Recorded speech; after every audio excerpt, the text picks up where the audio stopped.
मथुरा श्री कृष्ण की ही है, काशी हमारे महादेव की ही है और अयोध्या हमेशा राम जी की ही थी। मेरी झोपड़ी के भागा खुल जाएंगे, राम आएंगे। जब हमारे रामलला आ रहे थे, प्राण प्रतिष्ठा का समय था और बहुत कह सकते हैं एक मॉडर्न वर्ड में कि बहुत हाइप थी जिस समय। तो उस समय भी ऐसा था कि बहुत से लोग जो है मौके का फायदा उठा रहे थे। अभी मैं उनको देखती हूँ तो पता नहीं कहाँ है, दूर दूर तक उनके लाइफ में भगवान नहीं है, राम जी नहीं है। और हाँ, भगवान के नाम का जो इस्तेमाल करते हैं नेम फेम के लिए, मुझे वो चीज बहुत बुरी लगती है। मैं ये साल, ये ईयर अपने आप को थोड़ा सेव कर रही थी कि पहले महाकुंभ जाऊं, मैं वहां माहौल देखूं, वहां थोड़ा रिसर्च करूं, फिर मैं महाकुंभ के बारे में लिखूं, क्योंकि मैं आज तक अपने लाइफ में कभी कुंभ गई ही नहीं थी। एंड यू नो कि how to use the trending name Mahakumbh, चलो, और राम प्राण प्रतिष्ठा।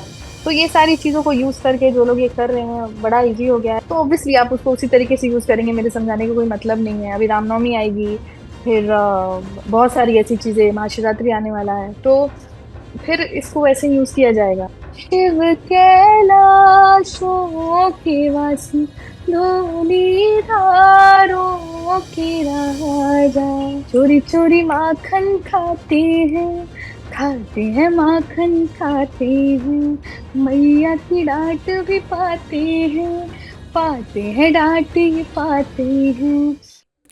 संगीत भारतीय संस्कृति से हम सभी को जोड़ता है और परमात्मा से जुड़ाव का भी एकमात्र रास्ता संगीत ही माना जाता है।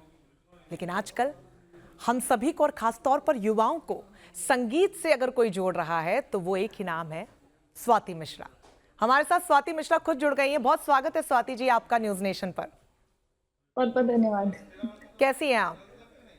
बहुत बढ़िया, बहुत अच्छी बात कही आपने। बिल्कुल, अब बहुत बड़ा काम आपने किया है क्योंकि ये जो पॉप कल्चर का दौर है जहां पर रैप सॉन्ग को बहुत सुना जाता है, पॉप सॉन्ग को बहुत सुना जाता है, हॉलीवुड सॉन्ग्स को बहुत सुना जाता है, वहां पर आपने हम्म। इतना बड़ा काम किया है कि अध्यात्म के जो धारा यहाँ पर बह रही है, खासतौर पर युवाओं का जो जुड़ाव देखने को मिल रहा है, वो राम आएंगे गाने के बाद स्तर बढ़ गया है। भगवान की कृपा है कि भगवान ने इस काम के लिए मुझे चुना।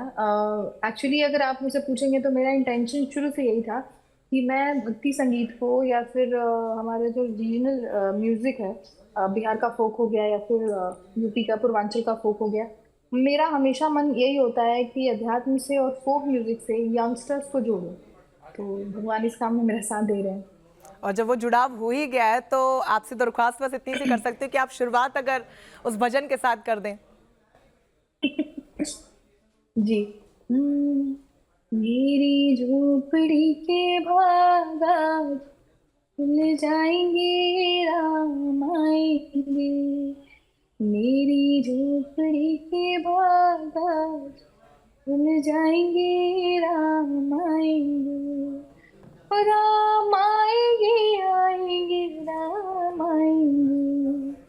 मेरी झोपड़ी के भागा खुल जाएंगे, राम आएंगे। Thank you. बहुत खूबसूरत, बहुत। स्वाति जी, आपके इस भजन के बाद रामलला तो आ गए, विराजमान हो गए, क्या मथुरा में कृष्ण भी आएंगे और काशी में विश्वनाथ भी? बिल्कुल। देखिए, आने से मतलब ये हो सकता है कि हम उनकी मूर्ति को वहां पे स्थापित करें। बाकी तो वैसे वो मथुरा श्री कृष्ण की ही है, काशी हमारे महादेव की ही है और अयोध्या हमेशा राम जी की ही थी। बिल्कुल। और जिस तरीके से माहौल भी देखने को स्वाति जी मिल रहा है, महाकुंभ शुरू हो चुका है, आप गई जी। वहां पर अभी तक? जी, मैं गई थी शुरुआती दिनों में ही। मैं 10 या 11 तारीख को गई थी, जब तो अभी शुरुआत हो रही थी इस चीजों की। महाकुंभ के लिए कोई खास भजन अगर आपने तैयार किया हमारे दर्शकों के लिए, अगर आप कुछ गुनगुना पाए। एक्चुअली क्या है कि मैं ये साल, ये ईयर अपने आप को थोड़ा सेव कर रही थी कि पहले महाकुंभ जाऊं, मैं वहां माहौल देखूं, वहां थोड़ा रिसर्च करूं, फिर मैं महाकुंभ के बारे में लिखूं, क्योंकि मैं आज तक अपने लाइफ में कभी कुंभ गई ही नहीं थी। और मेरा सौभाग्य कि मुझे महाकुंभ में जाने का मौका मिला, तो बहुत कुछ देख के आई हूँ। अगले साल जरूर भजन आएगा ये।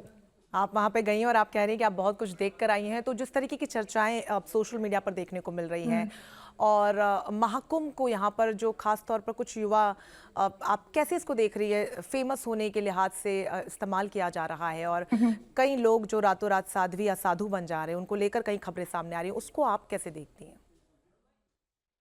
जी, आपने बात बिल्कुल सही की कि कई लोग उसको फेमस होने के लिए यूज कर रहे हैं। ऐसा तब भी था जब हमारे रामलला आ रहे थे, प्राण प्रतिष्ठा का समय था और बहुत कह सकते हैं एक मॉडर्न वर्ड में कि बहुत हाइप थी जिस समय। तो उस समय भी ऐसा था कि बहुत से लोग जो है मौके का फायदा उठा रहे थे। अभी मैं उनको देखती हूँ तो पता नहीं कहाँ है, दूर दूर तक उनके लाइफ में भगवान नहीं है, राम जी नहीं है। पर उस समय क्योंकि राम जी का नाम चल रहा था, तो कई लोग ये बोल के भी, सोच के भी वीडियोस बना रहे थे, रील्स बना रहे थे, नाम उनका ले रहे थे कि राम जी ट्रेंड में चल रहे हैं। क्योंकि अभी आप देखेंगे अगर तो अभी पता नहीं वो लोग कहाँ हैं। इस साल उतने रील्स देखने को नहीं मिले, इस साल उतनी चीजें देखने को, मुझे बहुत दुख हुआ कि पिछले साल इतना जोर शोर था, इतना लोगों के बीच एकदम हो हल्ला था, इस बार एकदम फीका हो गया। हाँ। तो मुझे चीज देख के बुरी लगती है। और हाँ, भगवान के नाम का जो इस्तेमाल करते हैं नेम फेम के लिए, मुझे वो चीज बहुत बुरी आपको लगती क्या है। लगता मैं है इससे स्वाति, बहुत बहुत आसान हो गया है कि आप भगवा चोला धारण करेंगे, रुद्राक्ष की माला पहनेंगे, कुछ भजन आप गाएंगे, कुछ मंजीरे आप हम्म बजाएंगे, तो आपको कोई कुछ कहेगा नहीं क्योंकि धर्म का मामला? आपको लगता है बहुत सॉफ्ट टारगेट हो गया है? मुझे ऐसा फील होता है क्योंकि देखिए, भक्ति दिखाने के लिए या भक्त बनने के लिए जरूरी नहीं है कि आपको ग्रंथ आते हों, आपको सारे जितने भी, पंडित बनने की जरूरत नहीं है। बेसिकली मैं ये कहना चाहती हूँ, बट एक भावना भगवान के लिए होनी चाहिए, शुद्ध भावना। जो पढ़ा लिखा नहीं है वो भी एक भक्त हो सकता है, बहुत बड़ा भक्त हो सकता है। लेकिन अब आप पढ़े लिखे भी हैं एंड यू नो कि how to use the trending name Mahakumbh चलो और राम प्राण प्रतिष्ठा। तो ये सारी चीजों को यूज करके जो लोग ये कर रहे हैं, बड़ा इजी हो गया है। और ये एक तरीके से मेरे जैसे लोगों के लिए जो सच में भगवान को दिल से मानते हैं, सच में भगवान को आराध्य मानते हैं, उनको, उनके लिए ये चीज बहुत दुख की बात है। क्योंकि आपने अभी भी जिक्र किया कि लोगों को बहुत आसानी से पता है, खासतौर पर युवाओं को, कि ट्रेंड कैसे करना है हम्म। और किस तरीके से ट्रेंड का इस्तेमाल करना है, and most importantly social media का कैसे इस्तेमाल करना है। और शायद जी। आपसे बखूबी ये अच्छा नहीं जानता होगा क्योंकि रातों रात जिस तरीके से आपका भी गाना वायरल एकदम से हुआ, प्रधानमंत्री ने खुद ट्वीट किया उस गाने को, वो सब सोशल मीडिया के जरिए हुआ है। तो आपको लगता है कि हम्म। सोशल मीडिया की दो साइड है, एक पॉजिटिव भी और नेगेटिव भी है, और भारी कौन सा पड़ता हुआ आप देख रही हैं ज्यादा? बिल्कुल। और मेरे ख्याल से दोनों इक्वल है अभी। थोड़ा थोड़ा कभी कभी जो ये नेगेटिव साइड है, दिखावे वाली साइड है, वो कभी कभी भारी पड़ जाता है ऑब्वियसली। बट ऑफ कोर्स इसके दोनों साइड्स हैं। मैं शुरू से ये बात बोलती हूँ, जब से इंटरनेट बहुत से लोगों के एक्सेस में नहीं था, जब से मैं यूट्यूब यूज कर रही हूँ, मैं तब से बोलती हूँ कि कोई भी चीज जो नई नई मार्केट में आती है और बहुत आपको इजी एक्सेस दिला रही है दुनिया के लिए, तो ये नेगेटिव पार्ट भी इसका होगा और पॉजिटिव पार्ट भी होगा। तो ये आप पे डिपेंड करता है कि आप कैसे यूज कर सकते हो। अगर आपका नियत ही है कि आपके अंदर है ही नहीं भक्ति, आपको बस ट्रेंड के साथ जाना है, तो ऑब्वियसली आप उसको उसी तरीके से यूज करेंगे। मेरे समझाने का कोई मतलब नहीं है। अभी रामनवमी आएगी, फिर बहुत सारी ऐसी चीजें, महाशिवरात्रि आने वाला है, तो फिर इसको वैसे यूज किया जाएगा। बिल्कुल स्वाति जी, चूंकि भक्ति की हवा से चल रही है और आप जिक्र भी कर रहे हैं, रामनवमी आएगी, महाशिवरात्रि आएगी और अभी महाकुंभ का हम्म। आस्था पर्व तो चल ही रहा है। ऐसे में जी। कोई भी भजन जो आपके जहन में आ रहा है, अगर वो आप गुनगुना पाए। कोई मैं गुनगुना पाऊँ? हाँ, मेरे जहन में एक भजन आ रहा था। अभी मैं फ्लाइट में आ रही थी तो मैं गुनगुना रही थी। जी। शिव कैलाशों के वासी, धूलिधारों के राजा, शंकर संकट हरना, ओ शंकर संकट हरना। बहुत प्यारा भजन है, बहुत प्यारा। बिल्कुल, बहुत और आप जब गाती हैं तो वो और भी ज़्यादा मधुर हो जाता है और भी ज़्यादा खास हो जाता है। लेकिन अब जो एक जी। कल्चर आप देख रहे हैं और जिस तरीके से बॉलीवुड सॉन्ग्स हैं और उसमें अब पंजाबी तड़का भी देखने को मिल रहा है, उसमें स्वाति मिश्रा ने कैसे भजनों को जीवंत करके रखा है? ये मेरे ख्याल से, मैं कह तो रही हूँ, भगवान की कोई ऐसी कृपा है जो शायद कहीं दबी हुई थी और इस समय निकल के आ गई है मेरे इस पड़ाव में। क्योंकि जो वाकई जो अभी जनरेशन चल रही है हमारी, जो जमाना चल रहा है जहाँ पे भगवान को बिल्कुल भुला दिया गया था लगभग लगभग, वहाँ भजनों का ऐसे ट्रेंड करना, भजनों का ऐसे चलना अपने आप में एक बहुत बड़ी बात है। तो मुझे लगता है भगवान ही ये चीजें रिवाइव करते रहते हैं जब पाप का घड़ा जो है वो भर जाता है पापियों का। तो भगवान कुछ भक्त पैदा करते हैं, कुछ मेरे जैसे सेवक पैदा करते हैं जो कि भगवान की सेवा के लिए या तो भजन करते हैं, संगीत करते हैं। तो तो प्रभु राम भगवान को की लेकर कई कृपा। कई सिंगर्स ने गाने बनाए, और जब प्रभु राम के प्राण प्रतिष्ठा भी होने वाली थी, रामलला विराजमान होने वाले थे, लेकिन ट्रेंड सिर्फ आपका गाना करा। कोई खास टिप्स आप देंगी कि आप ही का गाना क्यों ट्रेंड करा, या भगवान की असीम कृपा आप ही पर? एक्चुअली मैं अगर टिप्स देने लग जाऊं तो वही बात हो जाएगी कि कैसे ट्रेंड करना है भगवान का नाम लेके, कैसे क्या करना है। मैं सीरियसली बता रही हूँ, ट्रेंड करने का और भगवान के नाम से इतना नाम बटोरने का मेरा कोई इरादा नहीं था। ये भगवान ने ही मुझे दिया है और एक गिफ्ट है उनका। तो मैं बस इतना टिप्स दे सकती हूँ, जितने लोग थोड़ी सी भी अगर भक्ति दिखाते हैं या भक्ति है उनके अंदर, कि जो कीजिए दिल से कीजिए और अपने जो कर्म है वो हमेशा साफ रखिए। और माँ बाप को बहुत खुश रखिए, फैमिली को बेसिकली बहुत खुश रखिए। बिल्कुल, और ये तो असीम कृपा है जो आप मान रही हैं, लेकिन स्वाति मिश्रा व्लॉग्स भी बनाती हैं, तो क्या स्वाति मिश्रा व्लॉगर भी हैं सिंगर के साथ? कई व्लॉग्स मैंने एक्चुअली आपके देखे मैं हैं। जी एक्चुअली मैं व्लॉग तब से बनाती हूँ जब व्लॉग शायद ट्रेंड में था भी नहीं, तो छोटे छोटे ऐसे क्लिप्स बना के मैं इंस्टा पे डालती थी। फिर बाद में व्लॉग का ट्रेंड आया तो मैंने सोचा कि मैं भी व्लॉग बनाऊं। और मैं बहुत फुल ऑफ लाइफ हूँ। मैं बहुत खुश होके और बहुत अच्छे से जीना पसंद करती हूँ। तो शायद आपको वो मेरे व्लॉग में दिखता होगा कि हंसती रहती हूँ मैं हमेशा। अभी भी आप मुस्कुरा रही हैं, और हमेशा आप ऐसे ही मुस्कुराती रहिए। लेकिन आप कभी बॉलीवुड में आपको लगा नहीं कि आपने पहले से ही सोच के रखा था कि मुझे भक्ति गीत गाने हैं, मुझे भजन गाने हैं, बॉलीवुड सॉन्ग्स नहीं? हालांकि आपके चैनल पे मैंने कई रिक्रिएशन देखे हैं बॉलीवुड सॉन्ग्स के। बहुत सारे सॉन्ग्स थे। जब मैंने शुरुआत की थी तो मेरा बस एक इंटेंशन था कि मुझे संगीत में नाम कमाना है और अच्छे राह पे चल के कमाना है। कोई शॉर्टकट नहीं, कोई कॉम्प्रोमाइजेस नहीं, कुछ नहीं लाइफ में। अगर कुछ भी नहीं हुआ तो I go back to my home और वहां जाके शादी वादी कर लूंगी। बिकॉज लड़कियों के पास ये प्रिविलेज होती है दैट अगर आपने कुछ नहीं किया तो शादी कर लो। तो मेरे दिमाग में था कि मुझे जो करना है एक सही रास्ते पे चल के अचीव करना है। बाकी तो जो भगवान मुझे कराते गए मैं करती गई। तो भक्ति चैनल यूं शुरू हुआ था कि मैं हिंदी गाने गाती थी और लोगों को बहुत पसंद आता था वो हिंदी सॉन्ग्स। रिक्रिएशन भी लोगों ने बहुत पसंद किए, बहुत व्यू गए, पाकिस्तान में भी वायरल हो गया एक, तो मैंने वो रिक्रिएशन किया था। तो लेकिन जब मैं भक्ति गाने गाती थी, या वो छठ के हो गए या तो फिर दुर्गा मैया के हो गए या तो फिर गणेश जी के हो गए, तो जो मुझे कॉम्प्लीमेंट्स मिलते थे, जो कमेंट लोग मुझे देते थे, वो अलग किस्म के होते थे। ऐसा लगता था कि लोग, भगवान मैसेज भिजवा रहे हैं लोगों से कि भक्ति ही गाओ। तो मैंने बहुत ही प्यार से अपने सोशल मीडिया पे लंबा चौड़ा पोस्ट लिख के अनाउंसमेंट किया कि गाइस, बिकॉज ऑफ यू, आप इतना अप्रिशिएट करते हो मेरे भक्ति म्यूजिक को, तो मैं भक्ति चैनल अब चालू करने जा रही हूँ और आप सबकी आशीर्वाद की बहुत जरूरत है। मैंने भक्ति चैनल शुरू कर दिया। राम आएंगे चौथा या पांचवा गाना है उस भक्ति चैनल का। बिल्कुल, और जितना मैंने आपके बारे में पढ़ा और समझा है कि आप प्रभु राम के स्वरूप नारायण भगवान को बहुत मानती हैं, तो उनके लिए अगर आपका कोई बहुत पसंदीदा भजन आपका हो, आप वो अगर दर्शकों के लिए गुनगुनाएं। मैं गुनगुनाती हूँ और जो इस भजन को समझ पाएंगे वही इसको एंजॉय कर पाएंगे। जी। तो भजन यूं है कि श्री कृष्ण जब छोटे से बच्चे थे तो माखन खाते थे चुरा चुरा के। तो जो मैया है वो डांटती थी, जी। श्री कृष्ण को कोई फर्क नहीं पड़ता था। तो इस पे मैंने कुछ लिखा है। चोरी चोरी माखन खाते हैं माखन खाते हैं, मैया की डांट भी पाते हैं डांट ही पाते हैं। इनको किसी का डर नहीं, ये नारायण है नर नहीं। चोरी चोरी माखन खाते हैं माखन खाते हैं। बहुत प्यारा है। बहुत ही ज़्यादा प्यारा है, और आपके चेहरे पे जो मुस्कान है वो और भी ज़्यादा इस भजन को प्यारा बना देती है। और चूंकि आपके कई वीडियोस हैं जिसमें आप बहुत ही ज़्यादा इस्तेमाल नहीं करती हैं वीडियोग्राफी के लिए, जितना मैंने समझा है, तो आप उसको बहुत ही रॉ और हाँ। ऑर्गेनिक रखना पसंद करती है, और ये सबसे ज़्यादा खूबसूरत है। और चूंकि हम बात अभी थोड़ी देर पहले सोशल मीडिया की कर रहे थे, और एक बहुत सीरियस टॉपिक भी है स्वाति, ये कि किस तरीके से सोशल मीडिया का गलत इस्तेमाल किया जाता है चंद दिनों में हम्म। वायरल होने के लिए। आप साध्वी बन जाते हैं, आप साधु बन जाते हैं और वाकई में आपके अंदर वो भक्ति है, तो आप डरते नहीं हैं इस तरीके की क्रिटिसिज्म से, लेकिन लोग डर के भाग भी जा रहे हैं। कुंभ में भी हमने ऐसा कुछ नज़ारा देखा।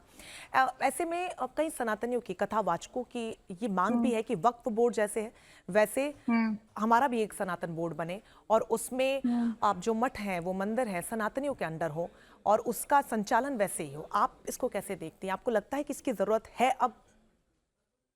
मैंने पहली बार सुना है इसके बारे में, बट इतना सीरियस ये नहीं पता था। लेकिन मुझे लगता है कि अगर इतना अतिक्रमण हो रहा है तो मुझे लगता है कि उसको बचाने के लिए मांग जो हो रही है वो सही हो रही है।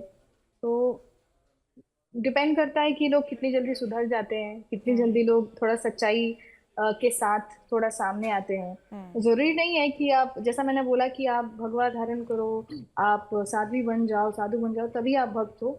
एक नॉर्मल ह्यूमन भी अपने रोज के दिनचर्या वाले जीवन में भी भक्त हो सकता है। क्योंकि भक्ति, मुझे लगता है ऐसा, maybe I could be wrong, but भक्ति एक सोच है। भक्ति दिखावा नहीं है कि ये पहन लिया, अगरबत्ती दिखा दी, मंदिर चले गए। मुझे लगता है भक्ति एक सोच है।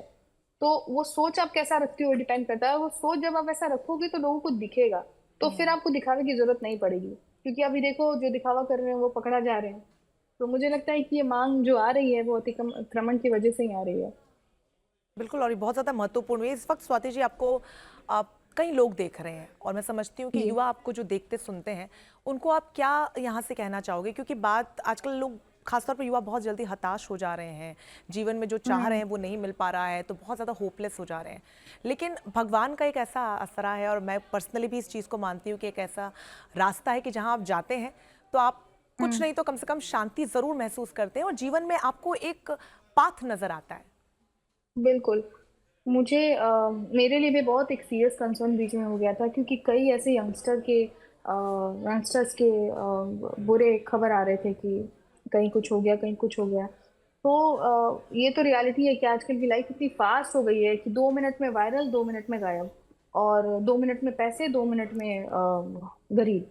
तो ये सारी चीजें इतनी ज्यादा बढ़ गई हैं कि लोगों के अंदर वही दिखावे वाली चीज आ गई है कि भाई ये तो इतना कमा रहे हैं, ये तो इतना आगे बढ़ रहे हैं, और मैं क्यों इस जगह पे हूँ, मुझे भगवान क्यों नहीं सक्सेस दे रहे हैं। तो मुझे लगता है कि हर किसी को अपना अपना जो लाइफ है और अपना अपना पाथ है, अपना अपना मिशन है, वो समझना पड़ेगा। जरूरी नहीं है कि अगर मुझे राम आएंगे गा के सक्सेस मिल गया तो सेम अगर आप वही करोगे तो वही गा के आपको सक्सेस मिल जाएगा। हो सकता है कि आपके हिस्से में बहुत मेहनत हो, आपके हिस्से में बहुत ज्यादा काम करना लिखा हो, और ये भी डिपेंड करता है कि आप कहाँ हो लाइफ में, उस जगह को आप इंजॉय कर रहे हो, उसी जगह को आप सक्सेस मान रहे हो। मेरी बात करूँ तो जब रामायण वायरल नहीं हुआ था तो मेरा चैनल चल रहा था, लाखों में व्यूज आ रहे थे, पैसे भी आ रहे थे, तो I was happy, I was more than happy कि मेरे गाने कम से कम हजारों लाखों लोग सुन रहे हैं एंड पसंद कर रहे हैं। एंड उसी की वजह से मैं क्रिएटिविटी करने पे ध्यान देती हूँ। तो मैं बहुत ज्यादा इंजॉय करती थी किसी भी लाइफ के, किसी भी आप पड़ाव पे हो, ट्राई टू एंजॉय और सक्सेस। क्योंकि सक्सेस का मतलब सिर्फ ये नहीं है कि आपके पास लग्जरी गाड़ी आ गई, घर आ गया, बहुत सारे पैसे आ गए। तो जहाँ पे हैं वहां पे खुश रहिए, मैं ये कहना चाहती हूँ। और काम करते रहिए, काम करने का कोई अंत तो है नहीं। ब्रेक भी ले लीजिए, मैं भी ब्रेक लेती हूँ कभी कभी। मैं भी कभी कभी इस काम में भी, अभी जितना काम है मेरे पास, इसमें भी फ्रस्ट्रेट हो जाती हूँ। इसमें भी शांति नहीं है, बिलीव मी। इतना काम है कि खुद के लिए टाइम नहीं है। बिल्कुल स्वाति जी, तो जो लोग सनातन का इस्तेमाल खास तौर पर कर रहे हैं, आप सोशल मीडिया पे पॉपुलर होने के लिए कहें या चार पैसे कमाने के लिए, नाम बनाने के लिए, नेम फेम जिसको हम कहते हैं, उसको आप कैसे देखती हैं? क्योंकि जब आप ऐसे लोगों से सवाल करने जाते हैं, खासतौर पर एक रिपोर्टर के तौर पर जब हम पहुंचते हैं, वो कहते हैं कि क्या धर्म को मानने का अधिकार हमारा नहीं है? तो क्या हुआ कि कल हम मॉडर्न थे और आज हम सनातन को मान रहे हैं? मतलब ये फ्री चॉइस है, हम लोकतांत्रिक देश में है, इसको आप कैसे देख रही हैं? एक्चुअली मैंने वही कहा ना कि अगर आप के यहाँ पे भक्ति है तो वो यहाँ पे दिखेगी। तो अगर पहले कुछ और थे, अब आप सुधरना चाहते हैं, तो वो भी दिखनी चाहिए आपके फेस पे, आपके पर्सनालिटी में वो चीज दिखनी चाहिए। जो फेमस होने की चाह है वो दिख रही है अगर आंखों में, तो लोग कैसे विश्वास कर लेंगे। बिल्कुल, और वो बहुत ज़्यादा ज़रूरी भी है, क्योंकि मैं पहले भी, जैसे मैंने जिक्र किया, कई युवा आपको देख रहे हैं और ज़्यादा से ज़्यादा भजनों की तरफ वो लोग कनेक्ट हों, क्योंकि आजकल हर कोई हो रहा है, मंदिर मठ सब पहुंच रहे हैं। तो एक और इसी बात पर भजन आप अगर आप सुना पाए, कोई भी। जी, मैं एक भजन आपको सुना रही हूँ जो कि मैंने प्रभु श्री राम के लिए लिखा है, 2 लाइन मैं आपको सुनाती हूँ। हम्म, अरे फूल ले आओ, हार बनाओ, रघुवर को पहनाओ, स्वर्ण कलश से द्वार सजा के मंगल आरती गाओ, मोतियों से कर दो श्रृंगार, आई गए रघुनंदन, सजवा दो द्वार द्वार, अरे आई गए रघुनंदन, सजवा दो द्वार द्वार, पीतांबर पहनो, गाओ री मंगल छान। बहुत थैंक ही यू। ज्यादा खूबसूरत। कभी स्वाति मन नहीं करता कि अब मोर ऑफ बॉलीवुड सॉन्ग्स भी गाएं, क्योंकि बहुत ज्यादा लोग वो गाने भी पसंद करते हैं, आप गाती हैं, या फिर चूंकि आप बहुत ज्यादा पॉपुलर हैं भक्ति सॉन्ग भजन सॉन्ग्स के लिए, तो आप वहीं पर स्टिक रहना पसंद करेंगे? नहीं, एक्चुअली क्या है कि सच बताऊं तो पिछले 1 सालों में मेरा, शुरू में जब राम आएंगे वायरल हुआ था, तो तब तक मैं, मेरे हिंदी चैनल पे आप 1-2 गाने देखोगे, लेकिन अभी आप 6-7 महीने से देखोगे कोई गाना ही नहीं आया, क्योंकि सीरियसली मेरा मन ही नहीं करता है कुछ और गाने का। मैं भोजपुरी गाती हूँ क्योंकि एज अ बिहारी मुझे रिस्पॉन्सिबल फील होता है कि उस लैंग्वेज के साथ मैं कुछ जस्टिफाई करूँ, कुछ अच्छा करूँ, क्योंकि उसको लेके एक अलग बवाल है, उसके वल्गैरिटी को लेके एक अलग बवाल चल रहा होता है। अगर वो भी नहीं होता तो मैं सिर्फ भक्ति गाती। मेरा ऐसा मन लगता है भगवान में और ऐसा भगवान के गीतों में कि मेरा मन करता है मैं सिर्फ भक्ति गाऊं। कभी ऐसा कोई रिस्ट्रिक्शन नहीं है मुझे, अगर कभी मन किया या फिर कभी ऑफर आया या बिल्कुल। फिर कभी ऐसा लगा कि इस गाने को गाना चाहिए तो जरूर गाऊंगी। स्वाति जी, चूंकि आप खुद बिहार की बेटी हैं और भोजपुरी का जिक्र हो ही गया है, तो कुछ भोजपुरी में भी आप सुना पाए। राम जी के लिए सुना देती हूँ। बिल्कुल। हम्म, कब से लागल आस पुराए, सब जन के मनवा हरसाए, दुनिया देखे घर घर में भगवान लहराइल बा, राम मंदिर में अइले राम राज अब फिर से आइल बा, राम मंदिर में अइले राम राज अब फिर से आइल बा, बोलो राम राम राम, सीता राम राम राम। Thank you. बहुत ही ज्यादा प्यारा आपने गाया और बहुत ही ज्यादा खूबसूरत। स्वाति, अब वो कहते हैं ना थैंक कि यू। जब रातों रात आप ट्रेंड करने लगते हैं, सोशल मीडिया स्टार बन जाते हैं, तो आप बड़े बड़े अप्रोच आने लगते हैं, बड़े बड़े ऑफर्स आने लगते हैं, और अभी आप जिक्र भी कर रही थी, आपके पास ऐसे कौन से ऑफर अगर आप शेयर करना चाहें? जी अभी तो शेयर नहीं कर सकती हूँ, बट कुछ ऐसे ऑफर्स और प्रोजेक्ट्स हैं जो कि मैं करना चाहती हूँ, और प्रभु की कृपा से प्रभु के लिए ही है, तो अभी नहीं बता तो सकती हूँ, भविष्य सीक्रेट में है। किस ओर आप अपने आप को जाता देख रहे हैं, किस तरीके के गाने और हम स्वाति मिश्रा के सुन सकते हैं? आप मेरे से बहुत सारे राम जी के गीत सुनोगे, आप मेरे से बहुत सारे कृष्ण जी के गीत सुनोगे, भगवान जितने हैं, जितने भगवान का नाम आप ले सकते हो, कोशिश करूंगी सब भगवान के मैं गीत गाऊं, सब। बहुत शुक्रिया आपका कि आपने जो गाना आपका भी रिलीज नहीं हुआ है, वो रिलीज जो होने वाला है, उसकी सबसे पहले शुरुआत आपने न्यूज नेशन के साथ की न्यूज है। नेशन के साथ की, यस। बहुत बहुत शुभकामनाएं आपको इस नए गाने के थैंक लिए, यू और सो बहुत मच। शुक्रिया हमारे साथ जुड़ने के लिए स्वाति जी। बहुत बहुत शुक्रिया मुझे ऐड करने के लिए, आपने इतने अच्छे से सवाल किए और मुझे जवाब देकर बहुत मजा आया। Thank you. Thank you so much.